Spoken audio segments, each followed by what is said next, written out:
मैं शिवानी पांडे और आज हमारे साथ है डॉक्टर उमाकांत तिवारी। ये होम्योपैथिक स्पेशलिस्ट है। बहुत सारी जानकारियां तो हमारे पास होती है कि एलोपैथिक से संबंधित हमें क्या दवाइयां लेनी है, कैसे उपचार कराना है, कैसे नहीं, लेकिन होम्योपैथिक से संबंधित हमारे दिमाग में बहुत सारी कंफ्यूजन होती है। आज इन्हीं कंफ्यूजन को दूर करने के लिए डॉक्टर साहब हमें बहुत सारी जानकारियां देंगे। सर बहुत बहुत स्वागत है आपका। धन्यवाद। सर जैसे कि आप भी जानते हैं, हम भी जानते हैं कि मनुष्य को जब कोई समस्या हो रही है तो ज्यादातर वो एलोपैथिक के पास दवाइयां लेके जाता है। तो ऐसे में होम्योपैथिक से संबंधित आप कुछ इम्पोर्टेंस बताएंगे? देखिए, होम्योपैथिक चिकित्सा जो है ये प्राकृतिक चिकित्सा है। होम्योपैथिक चिकित्सा ये प्राकृतिक चिकित्सा है।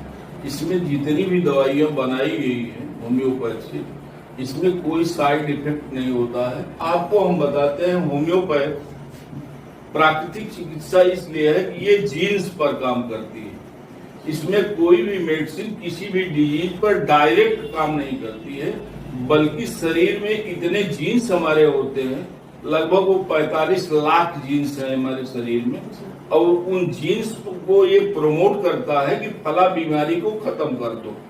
तो ये दवा जब अंदर जाती है थोड़ी मात्रा में, 2 बूंद, 4 बूंद, 1 बूंद, 5 बूंद, तो ये दवा जाकर के जबान पे जाती है और सीधा दिमाग को गाइड करती है, और दिमाग गाइड करके उस जीन्स को प्रमोट करता है और उस बीमारी के ऊपर वो जीन्स हावी होकर के उस बीमारी को हटा देता है। ये पहले इंडिया में होम्योपैथ थी। पहले होम्योपैथ जर्मन से आया है। तो जर्मन से आने पर वहाँ बहुत सारे डॉक्टर एलोपैथिक डॉक्टर ही थे, लेकिन उन लोगों ने होम्योपैथ दवा को पोटेंटाइज करके पावर में बना करके मरीजों के ऊपर जब इसका प्रयोग किया, तो प्रयोग करने के बाद इसका रिजल्ट उन्होंने देखा कि एक तो पहली चीज होम्योपैथ में कोई साइड इफेक्ट नहीं हुआ, दूसरी चीज ये हुआ पेशेंट जल्दी ठीक हुआ, तीसरी चीज ये हुआ परमानेंट ठीक हो गया और वो उसको फिर बीमारी दोबारा नहीं हुई। सर मैं बीच में रोकना चाहूंगी। बात अगर तुरंत ठीक करने की कही जाए तो लोग इंस्टेंट रिलीफ के लिए एलोपैथिक के पास जाते हैं। ऐसे में क्या होम्योपैथी के पास भी ऐसी दवाइयां होती है जो तुरंत? में बहुत सारी दवाइयां ऐसी हैं जिसको 1 डोज मेडिसिन एट वंस, मान लीजिए कोई सीरियस पेशेंट आता है, उसको पेट दर्द हो रहा है और दर्द बर्दाश्त नहीं हो रहा है, तो एलोपैथ डॉक्टर उसको इंजेक्शन देगा, इंजेक्शन दे करके ठीक करेगा। लेकिन होम्योपैथ में ऐसी दवाइयां हैं जो कि तुरंत उस दवा को 10 ड्रॉप उसकी जबान पे गिरा दीजिए, 15 मिनट के बाद उसके पेट का दर्द गायब हो जाएगा, इंजेक्शन लगाने की कोई जरूरत नहीं। दूसरी चीज, सबसे बड़ी चीज होती है पेशेंट के अंदर पेन, दर्द को ही पहले आदमी खत्म करना चाहता है। तो दर्द को खत्म करने के लिए इसमें कुछ दवाइयां ऐसी हैं जो कि ज्यादा पावर में, जैसे 1M, 10M, CM, ये सब दवाई है। तो ज्यादा करके तुरंत क्विक रिलीफ के लिए डाइल्यूशन में ही हम 10M की दवा, 1M की दवा 5 बूंद उसके जबान पर वही हॉस्पिटल में ही तुरंत गिरा देते हैं, और पेशेंट को ये लगता है कि जैसे मेरी जबान में दवा पड़ी और 10 मिनट के बाद उसका सिर दर्द हुआ, वो गायब हो जाएगा, कमर दर्द हो रही वो गायब हो जाएगा, गांठ दर्द हो रही वो रिलीफ मिल जाएगा। अब परमानेंट रिलीफ के लिए इसके कम पावर की मेडिसिन हम कंटिन्यू चलाते हैं, 2 दिन, 4 दिन, 10 दिन, 15 दिन, 1 महीने, 2 महीने चला करके उस बीमारी को एकदम जड़ से खत्म करते हैं। कुछ बीमारियां ऐसी हैं जो एलोपैथ में सर्जरी के द्वारा ही ठीक होती है, लेकिन होम्योपैथ एक ऐसी चिकित्सा है जिसमें सर्जरी की कोई जरूरत नहीं पड़ती। किसी आदमी को गॉल ब्लैडर में स्टोन हो गई, किडनी की स्टोन हो गई, यूरिनरी ब्लैडर की स्टोन हो गई, यूरिनरी ट्रैक्ट में स्टोन हो गई, एक पथरी नहीं अनेकों पथरियां हो जाए, लेकिन होम्योपैथ में इसका बहुत बढ़िया सलूशन है, करंट इलाज है। इसको ठीक करने के लिए अधिकतम 6 महीने, कम से कम 2 महीने, 2 महीने के अंदर सारी पथरियां गल के निकल सकती हैं। 6 महीने अधिकतम में एक भी पथरी नहीं रहेगी, ये मैं गारंटी के साथ कर सकता हूँ। प्रश्न केवल एक बात का उठता है, होम्योपैथ एक ऐसी मेडिसिन है, यह मेडिसिन हमेशा जबान पे काम करती है, तो इसमें परहेज बहुत जरूरी होता है। नशा वाली चीजें जैसे गुटखा, सुपारी, सुरती, बीड़ी, सिगरेट, शराब, तंबाकू, इसको एकदम बंद करना पड़ेगा। दूसरी चीज, खाने वाली कुछ चीजें, गरम मसाले में जो जबान पे तेज असर करने वाले गरम मसाले सब बंद करने पड़ेंगे। स्मेल वाली चीज जो सुगंध देती है, जैसे लौंग, इलायची या आंवला का तेल जिसमें स्मेल डाला जाता है, इस तरह का तेल बंद करना पड़ेगा। लौंग, इलायची। बीच में मैं रोकना चाहूंगी, आपने बताया कि ये सारी चीजें बंद करनी पड़ेंगी परहेज के तौर पे। हाँ। तो क्या अगर कोई व्यक्ति इन्हें नहीं बंद कर पा रहा है तो होम्योपैथी दवा उस पर काम नहीं करेगी? दवाई काम करेगी लेकिन स्लो करेगी। चूंकि जैसे मान लीजिए एक डोज मैंने सुबह 7 बजे ले ली और 8 बजे 9 बजे मैंने गुटखा सुपारी खा लिया, तो जो फर्स्ट डोज मैंने 7 बजे लिया वो 2 घंटे ही काम किया। 2 घंटे के बाद उस दवा का असर कम होने लगेगा। तो ऐसे पेशेंट को होम्योपैथ डॉक्टर क्या करता है कि कम पावर की दवा, जैसे 30 नंबर की दवाइयां होती हैं, 30 पावर की, जैसे ये मान लीजिए ये आर्निका है, आर्निका 30 पावर की दवा है। ये दवा जो है चोट की दवा है। आर्निका तो बहुत सारी बीमारियों में काम करती है, लेकिन स्पेशल करके जो पुरानी चोट लगी हो, जिसकी वजह से खून के थक्के जम गए हो, अथवा वो चलने फिरने में, गांठ में, पैर में, कमर में, हाथ में कहीं भी चोट लग गया हो और ठीक ना होता हो, ये 30 नंबर की दवा सुबह दोपहर शाम को रेगुलर अगर 1 महीने खा लेगा तो पुरानी सी पुरानी चोट एकदम गायब हो जाएगी। फिर जैसे था वो आदमी उसी तरह हो जाएगा, कोई दिक्कत नहीं होगी। अब प्रश्न इस बात का है कि ये दवा महंगी पड़ती है। देखिए, इसमें डॉक्टर अपनी फीस तो ऐड करता है, लेकिन एलोपैथ डॉक्टर 1000 रुपए फीस ले सकता है, 500 रुपए फीस ले सकता है, 2000, 1200 ले सकता है। लेकिन एक होम्योपैथिक डॉक्टर अगर रूरल एरिया में काम कर रहा है तो 50 रुपए से ज्यादा वो फीस नहीं लेता है।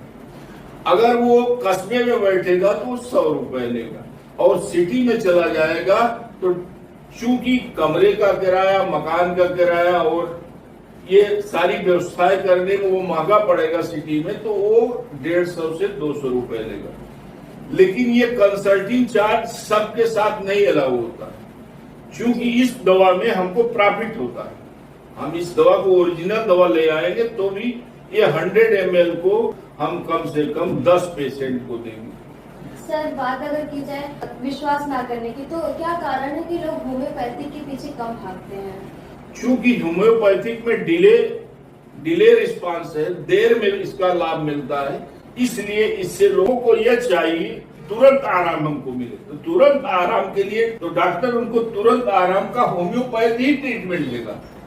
जैसे मैंने पहले आपको बताया कि 1 AM की 1 डोज मैंने आज दे दी, अगले हफ्ते के लिए 1 डोज मैंने उसको बना के दे दिया। 1 डोज आज दे दिया उसके जवान पे डायरेक्ट, 1 डोज मैंने बना के दे दिया। फिर मैं 30 पावर की दवा रेगुलर चला रहा हूं, क्योंकि वो मेरे कहने पर परहेज तो करेगा लेकिन 100% नहीं करेगा। ये मुझको कभी विश्वास नहीं रहता पेशेंट के ऊपर कि ये कहता जरूर है लेकिन 100% ये नहीं करता है। तो इसलिए मैं कम पावर की दवा उसको रेगुलर चलाऊंगा, पर डे 3 डोज में, लेकिन 1 AM की दवा हफ्ते में 1 बार दूंगा, तो वो एकदम क्विक रिलीफ मिलेगा और लोगों के अंदर धीरे धीरे इसका विश्वास बढ़ेगा। सर, एक चीज मैं पूछना चाहूंगी कि हर चीज की बीमारी की दवाइयाँ तो होम्योपैथी के पास है ही, क्या ऐसी कोई पर्टिकुलर बीमारी है जिसकी दवा आज तक होम्योपैथ ना बना पाया हो? होम्योपैथ में आज तक कोई भी ऐसी बीमारी नहीं है। जैसे मान लीजिए किसी को गंभीर बीमारी ट्यूमर बन गई और ट्यूमर हो गई 1 किलो की, और अगर वो होम्योपैथ डॉक्टर से ये कहेगा कि 1 किलो की ट्यूमर गला दो, तो उसमें बहुत सारा टाइम लगेगा, जैसे 1 साल लग सकता है, 2 साल लग सकता है। तो कोई भी पेशेंट 1 साल 2 साल तक वेट नहीं करेगा, तब होम्योपैथ डॉक्टर हार करके ये बोल देता है कि नहीं, जाकर के ऑपरेशन करा के निकालवा दो। तो कहने का मेरे मकसद ये है कि हम जब बीमारी 20%, 25%, 50% तक रहती है, तब तक होम्योपैथ दवा ट्रीटमेंट कराने में हम लाभदायक है। अब कुछ बीमारियां ऐसी हैं जो 80%, 90% के एवं हो गई हैं और उसमें सर्जरी कंपलसरी है, तो हम किसी भी पेशेंट को नहीं रोकते हैं कि भैया आप जाकर के ऑपरेशन करा लो जिससे आपको तुरंत आराम मिल जाए। डॉक्टरों के लिए मेरा सजेशन यही है कि अपनी पैथी से कभी धोखा न करें। आपने अगर होम्योपैथ पढ़ा है तो होम्योपैथ का उपयोग करिए। ये दवाइयां सस्ती हैं और पेशेंट को क्विक रिलीफ देने के लिए जो मैंने बताया 1M, 10M, CM की 1 डोज दवाई जरूर दें। इस तरह से ट्रीटमेंट करें, पेशेंट एकदम ठीक होगा, मैं गारंटी के साथ करता हूँ। डॉक्टर साहब, आपने बताया कि होम्योपैथिक दवा के साथ परहेज बहुत जरूरी है। ऐसे में कुछ अगर डाइट के बारे में आप बता सके कि एक व्यक्ति जब सुबह से लेकर उठता है तो उसे क्या खाना चाहिए, अपने डाइट में क्या नहीं खाना चाहिए, और सबसे खास तौर पे मैं पूछना चाहूंगी चाय के बारे में। चाय पीना किसी के डेली रूटीन में कितना सही हो सकता है, कितना गलत है? आपने चाय की बात की, तो चाय एक ऐसी चीज है जो कि चाय की बागानों की लीफ से उसका निर्माण किया जाता है। क्योंकि बीच में वो फैक्ट्री में उसमें टेस्ट डालने के लिए अथवा उसमें और केमिकल थोड़ा मिलाए जाते हैं, लेकिन होम्योपैथ में चाय जो है नुकसानदायक नहीं। होम्योपैथ में चाय आदमी ले सकता है, इसमें नुकसानदायक केवल जबान पर तेज असर करने वाली चीज जैसे लौंग, इलायची, नींबू, अदरक, प्याज, लहसुन, गरम मसाला, शराब, बीड़ी, गुटखा, तंबाकू, ये सब सारी चीजें जो है ये नुकसान करती। अब कोई आदमी ये बोलेगा कि मैं कैसे खाना खाऊं बिना मसाले के, तो आप हल्दी धनिया मिर्चा आप खा सकते हैं, इसमें कोई परहेज नहीं। लेकिन अगर टेस्ट के लिए खाना चाहते हैं कि हमको इसमें गरम मसाला भी चाहिए, तब होम्योपैथ दवा स्लो काम करेगी काम, लेकिन स्लो काम करेगी। जितना होम्योपैथ दवा काम करेगी उतना मसाला उसको रोकेगा। सर, आपने गरम मसाले की बात कही, तो कभी कभी लाल मिर्च के लिए लोग कहते हैं इसे मत खाइए, इससे कई सारी प्रॉब्लम्स होती है, तो क्या वाकई लाल मिर्च खाने में परहेज करना चाहिए? देखिए, लाल मिर्च में परहेज तो करना चाहिए। कुछ लोग जैसे मान लीजिए एक मिर्च में 4-5 लोग खा ले रहे हैं, लेकिन कहीं कहीं ऐसा भी है कि एक ही आदमी एक मिर्च खा जा रहा है, तो किसी भी चीज की ज्यादती शरीर के लिए हानिकारक है। और एक चीज ध्यान रखें, मिर्च को जबान पे लगाने पर इतना तीखा लगता है कि हम तुरंत पानी पीना शुरू कर देते हैं, और लेकिन जब इसी को हम चबा करके निगल जाते हैं और हमारे स्टमक में जाता है, तो स्टमक में ये चीज हमको नहीं महसूस होता है कि जैसे मेरी जबान पे बहुत तीखा लगा, वो नहीं लगेगा, लेकिन वो वहां जाकर के फाइबर्स जितने बड़े स्टमक में उसमें जलन पैदा करेगा। जलन जब पैदा करेगा तो गैस बनेगी। गैस कैसे बनती है? देखिए, हम पानी पीते हैं, पानी हमारे स्टमक में जाता है, और जब हमारे फाइबर्स, पेट के फाइबर्स जितने हैं पाचन तंत्र के, उसमें जलन पैदा होगी तो गर्मी पैदा होगी, तो वहां भाप बनेगी, और वो भाप बनेगी तो उसका 2 तरीका है। एक तो हमारे डकार से वो भाप बाहर निकल सकती है, दूसरा वो हमारे इंटेस्टाइन में चली जाए, और जब हमारे इंटेस्टाइन में चली जाएगी तो जब हमारा खाना एब्जॉर्ब होगा तो उस पानी के साथ वो गैस घुल करके हमारे ब्लड में चली जाएगी, और ब्लड से जाकर के पूरी बॉडी में सर्कुलेट करेगी, और धीरे धीरे सर्कुलेट करते करते जगह जगह रुकेगी, तो हमको दर्द होगा। या हमारे स्टमक में ही इतना ज्यादा गैस बना दिया वो मिर्च, गर्मी पैदा करके, गैस नहीं है वो, केवल पानी की भाप है, और इतनी गैस बना दी जगह जगह रुक करके वो दर्द करने लगा, ज्यादा प्रेशर बनाने लगा, दर्द होने लगा। तो इसके लिए मेरा रिक्वेस्ट ये है कि खाने में मिर्च का सेवन बहुत कम करें। अगर तीखा खाने की इच्छा ही है तो काली मिर्च का सेवन ज्यादा कर सकते हैं, और मिर्ची की सेवन कम करें। मिर्चा खाने का एक हैबिट बना सकते हैं आप, जैसे हरा मिर्च ले लीजिए आप, और खाना खाने बैठ जाइए। जब आपको तीखा खाने की या खाना खा रहे हैं उसमें मिर्च को तोड़ करके जरा से उठाइए, जरा से काट लीजिए आप, आपका मुंह तीखा हो गया। इतने में आप कम से कम 2 ब्रेड 3 ब्रेड खा गए, पानी पी गए, और मिर्चा आपका जैसे का तैसे रखा हुआ है, आपके स्टमक में गया नहीं, आप एकदम परहेज से हैं। इतना मिर्चा आपको कोई नुकसान नहीं करेगा। सर ने बहुत अच्छी चीज बताई कि लाल मिर्च और हरी मिर्च में फर्क क्या होता है और कैसे हमारे शरीर में जाके मिर्ची बहुत ज्यादा खाने की वजह से गैस पैदा करती है, जिसकी वजह से पेट में दर्द भी होता है। सर आपने बहुत अच्छी चीजें बताई। अगर बात पानी की करी जाए तो कभी कभी डॉक्टर्स बोलते हैं कि पानी बैठ करके उसे एक शीट में कर करके छोटे छोटे ग्रुप में कहा जाए तो पानी को चबाना चाहिए खाने की तरह, और खाने को पानी की तरह इतना चबाने की लिक्विड की तरह उसे यूज करना चाहिए। तो क्या इसके बारे में थोड़ी जानकारी आपसे लेना चाहिए? देखिए, डाइट और वाटर, भोजन और पानी, ये हर आदमी के लिए आवश्यक है। प्यास आदमी को तब लगेगी जब शरीर के अंदर पानी की कमी होगी। अब जैसे खाना खाते समय पानी पीने की बात है, तो खाना खाते समय पानी, कुछ डॉक्टरों की ये सलाह होती है कि खाना खाते समय पानी नहीं पीना चाहिए, लेकिन कुछ डॉक्टरों की ये सलाह होती है कि बीच बीच में एक एक घूंट पानी सिप करना चाहिए, जिससे खाना हमारी खाना की नली में, ओइसोफेगस में, जहां से हमारा खाना अंदर जाता है स्टमक में, वो फंसे न, स्लिप कर जाए, स्लिप करके अंदर जाए। जहां तक चबाने की बात है, तो रोटियां हुई, दाने हुए, इसको हम जितना ज्यादा दांत से चबाएंगे, जितना बारीक होगा, वो चीज हमारा स्टमक नहीं जो है बारीक नहीं करेगा। स्टमक में केवल चाय बनता है और रबड़िंग होती है, बार बार खाने को ऊपर नीचे करता है। उसमें तमाम तरह के केमिकल मिलते हैं, जैसे जूस हुआ, हाइड्रोक्लोरिक एसिड हुआ, आपका पित्त हुआ, ये सब जाकर के उसमें मिलता है, तो डाइजेशन पैदा करता है, धीरे धीरे वो गलता है। लेकिन आप कठोर चीज अगर स्टमक में डाल दोगे तो वो नहीं गलेगा, वो जैसे का तैसा ही निकलेगा। तो और वो जाकर के आपकी आंतों में फंस सकता है, नुकसान कर सकता है। पानी पीने का तरीका इसमें बहुत सरल सा है। खाते समय घूंट घूंट में बीच बीच में पानी पीते रहिए, पूरा खाना खा लीजिए, फिर इसके बाद 1 गिलास 2 गिलास जो पानी पीना है धीरे धीरे घूंट करके पी लीजिए आप, और फिर इसके बाद मुंह धो लीजिए।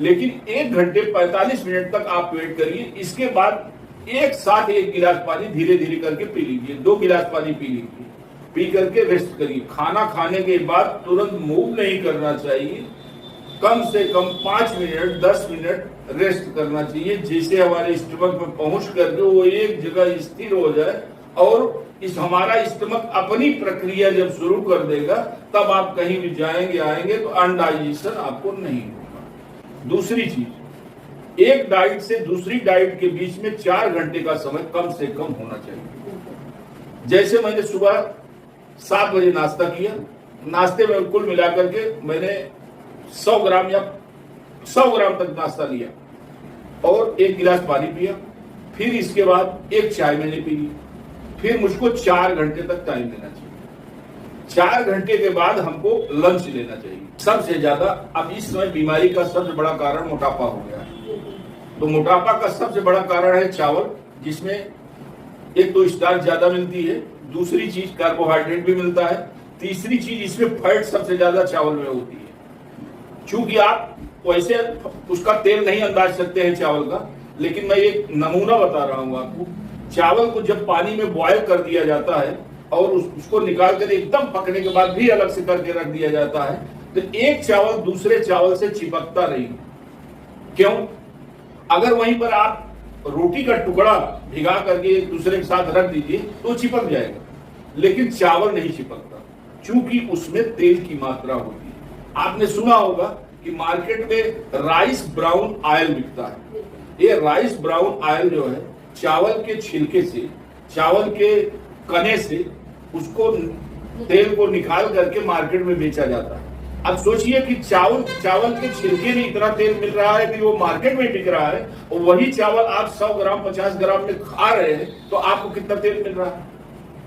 इसलिए चावल की मात्रा बहुत कम खानी चाहिए। दूसरी चीज, आपको मोटापा से बचने के लिए तेल की मात्रा कम करनी चाहिए। तीसरी चीज, मोटापा से बचने के लिए और फुल डाइट लेने के लिए आपको सलाद की मात्रा ज्यादा बढ़ानी चाहिए। जैसे मैं 4 रोटी खाता हूं, तो 4 रोटी के साथ कम से कम हमको 100 ग्राम सलाद चाहिए। अब सलाद आप सोचेंगे कि सलाद बनाना बहुत आसान सी चीज है, सारी कच्ची चीज है। जैसे आपने पत्ता गोभी ले ली, टमाटर ले लिया, गाजर ले लिया, प्याज ले लिया, खीरा ले लिया, ककड़ी ले लिया। अब आप अपने डाइट के हिसाब से 100 ग्राम ये सब चीज काट करके रखिए। उसमें जो है नमक डाल दीजिए, उसमें आप एक नींबू काट करके आधा नींबू डाल दीजिए और अपने डाइट के लंच के साथ लेकर के बैठ जाइए।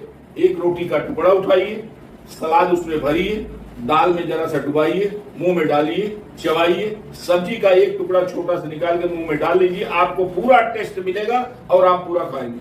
अब आपकी अगर हैबिट खराब है कि मैं तो मीट ही खाऊंगा, मैं अंडा ही खाऊंगा, बिना इसके मुझको चलता नहीं, तो ऐसे में भगवान भी आपको ठीक नहीं कर पाएगा। डॉक्टर हमेशा सलाह देता है कि नशा मत करिए, कोई चीज ज्यादा जाती मत करिए, और उम्र के हिसाब से, जैसे मेरी उम्र 70 वर्ष हो गई, अब तो मैं रिटायर हो गया हूं, लेकिन ऐसी उम्र के हिसाब से हमको डाइट पर ही ध्यान देना है, जिससे हम जो 10 साल 5 साल 15 साल जो भी आगे जिएंगे, आराम से जिए, बीमारी न हो और खुशहाल जिंदगी जिए। सर बहुत बहुत शुक्रिया, आपने अपना कीमती वक्त दिया, साथ ही आपने बहुत ही सारी महत्वपूर्ण जानकारी।